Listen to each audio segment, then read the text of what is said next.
It's been a pretty cold week this last week. The last couple nights actually been well into the negatives, like -15.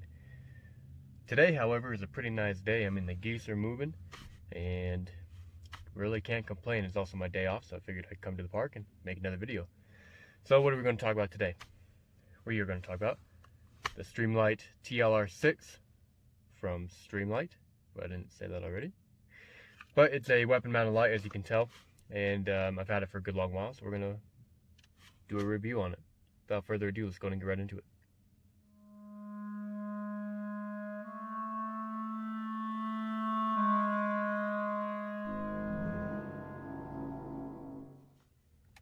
Alright, so just so you safety guys know, firearm is unloaded, no magazine in the gun, and all that good stuff. You can see me through the opening in the slide here, through the ejection port.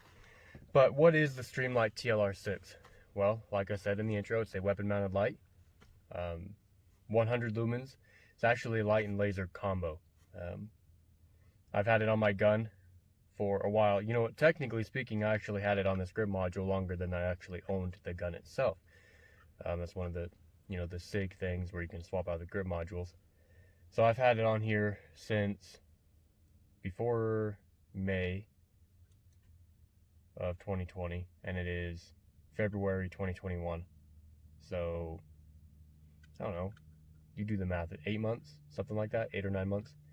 But then of course on May 30th I turned 21, so I bought the 365 XL, swapped out the grip module for this one, and now it is on the gun itself.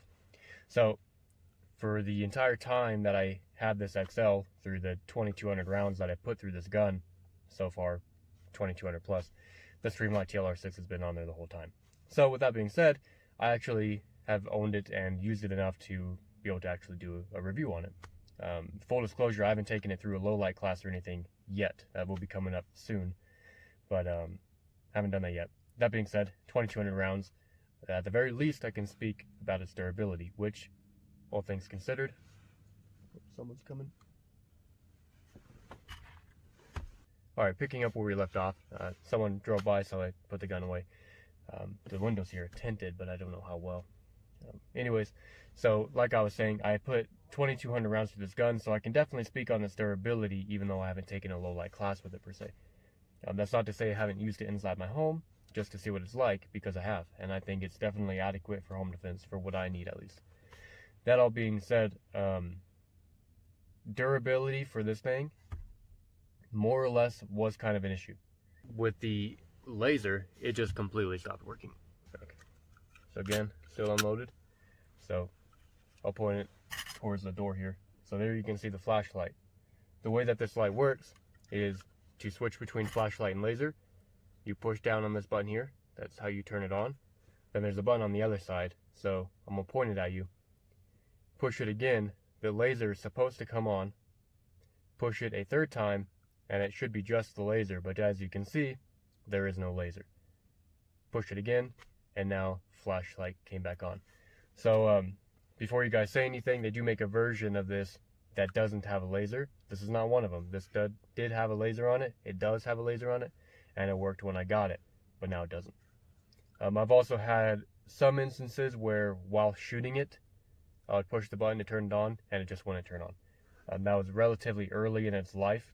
I haven't seen it happen again, but it is something to take note of. So is it as reliable as I would want it to be? No, not really, but I think it is reliable enough for my applications, especially since on the 365 you don't have a ton of options as far as flashlights go. I mean, you can get one of the SIG ones, which would probably be worse than this. You can get the Surefire, the one that they just came out with like proprietary magazines, or sorry, proprietary batteries, and I don't want to mess with that either.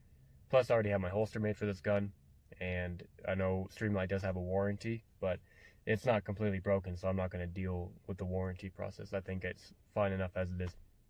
One thing I'm very happy about the flashlight is the battery life. So in this entire time that I've owned this light, playing with it at home and everything, the battery has yet to die on it, which is pretty impressive. I mean, that's, like I said, I've had it for about 8 months and it still hasn't died, so I'm very happy about that. Also, just so you guys know, the way that the battery compartment works is you have this little tray on the bottom. On the left side of the flashlight, you have a little kind of pull tab here. You just pull on that and then move downwards, and now the batteries are trying to fall out. But then it'll open at the bottom, and then it takes two of these 3-volt CR1/3 in, or 1/3 in batteries. If you watched my my get home bag video, I keep some of these in that bag, so if the batteries do die on me anytime soon, I'll be able to swap them out pretty easily. And then to put the batteries in, reverse the process, just put the batteries in, close it, and there you go. Now you have a flashlight, and you should have a laser. In my case, I don't.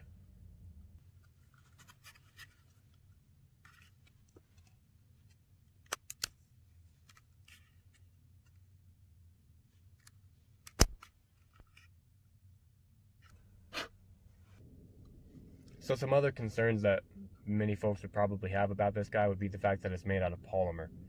And to that, I really just don't care that much, if I'm being completely honest with you. So of course the new Surefire that came out is a metal, it's an aluminum light from what I've seen. And that's great. If I were trying to put this on like a duty gun that's going to see a ton of abuse, first off, I'd probably use a different light.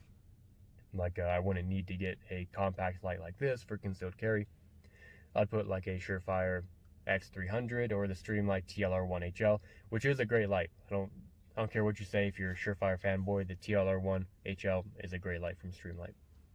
But that's not what this light is all about. So this is for concealed carry. Most people who buy this probably aren't going to even shoot their gun 2,200 times. And with that in mind, it's plenty durable, I would say.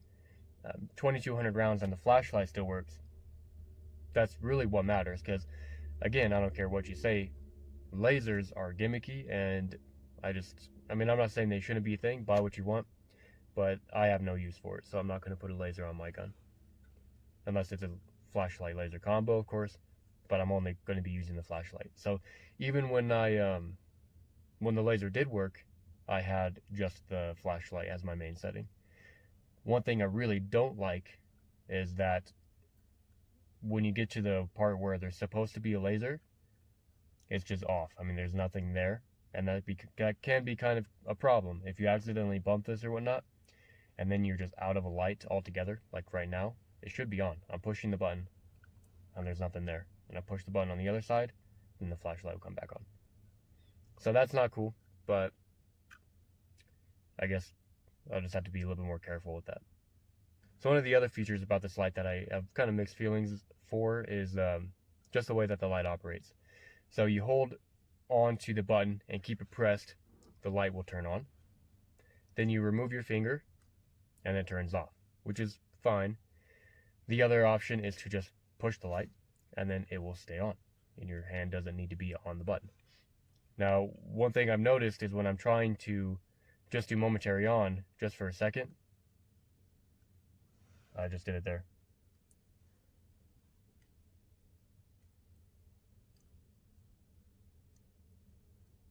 Like that. So as you saw, I would push down on the button and I would release it too soon and it would just stay on. I wish there was a setting where I can turn that off so it would just be momentary on only. I think that would be my preferred way of using it. Not a huge deal, but it is something to think about. So you do have to kind of be careful with how quickly you're pushing this button. Alright guys, well that's pretty much it. This isn't going to be a super long video. What's the silver lining here, or the moral of the story? It's relatively inexpensive, so I think it cost me $100. You do have to keep in mind one thing, and I forgot to mention this. They make this light very specific. So this version of the TLR-6 is for the 365, especially considering the 365 has a proprietary rail. If you have other models like, Glock 43 or 43X, 48, it's going to be a different version of the light. It's going to be made specifically for that gun. And then same with any other model that they make the Streamlight TLR-6 for. You're rarely, if ever, going to find a Streamlight TLR-6 that's going to fit multiple different models of guns. So keep that in mind. But anyways, back to the silver lining here. I think it is a perfectly usable flashlight. Durability I wish was a little bit better, But at the end of the day, the main part, the important part, the flashlight still works on it, and that is what truly matters to me. So I'm not going to go out of my way to replace it or to buy a new one or a new light altogether. I think it is fine. I'm going to keep using it, and that is the silver lining. So it's okay, not perfect, but good enough.